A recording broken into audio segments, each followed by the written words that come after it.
Hey, I wanted to share with you this analog voltmeter I've had a while. It's from Radio Shack, Micronta brand. Dates back to around 1976, maybe. It's a very simple analog voltmeter. Uh, has just a few features to it. I'll show you this on the bench here. So I got the meter set up here on the bench, and just has one selector knob. And you can see right now I've got to sit on the resistance measuring. It says R times 1K ohm.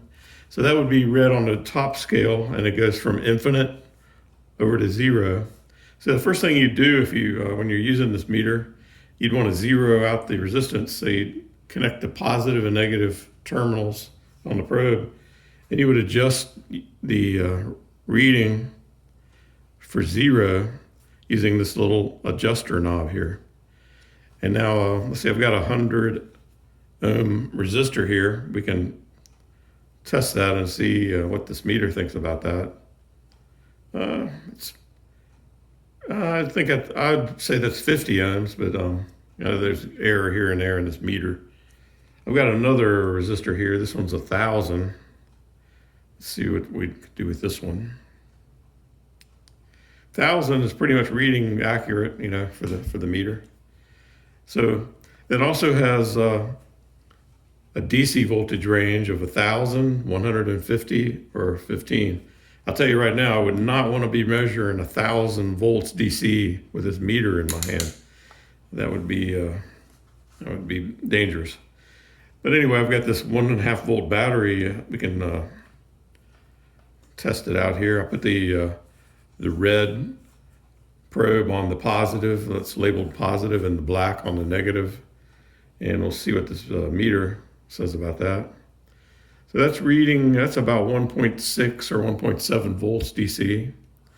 So that's acceptable, I'd say, for this old meter. And then there's also a range over here. There's AC volts, which I won't really try measuring that, but AC volts, there's the same range, 1,000, 150, or 15 volts. But then on this current range, 150 milliamps, that's not very much current. So let's see, I've got this 10 ohm resistor, and I can put it in series. I can attach the red probe on one side of the resistor, and on the other side, take it to the positive of the battery here. And then the negative I'll put back to the battery there, and we can measure the current. And the current, we would measure the scale. It would be the second from the bottom scale there, and it's from 0 to 1 to 15, and you just add a 0 to that. Let's see, for 150 milliamps. So let's see what this meter measures on the current when I run it through this battery here. So this, I'm getting about a little less than 10 milliamps. Should be 15, but let's see if I did my math right. There's 1.5 volts divide 100. That's 0.015 amps. So that would be 15 milliamps. So we're measuring, the meter here is saying 10 milliamps. So, I guess it's not that accurate of a meter, but it kind of gives you a ballpark, Not bad for a meter of this age. I guess it's still working somewhat.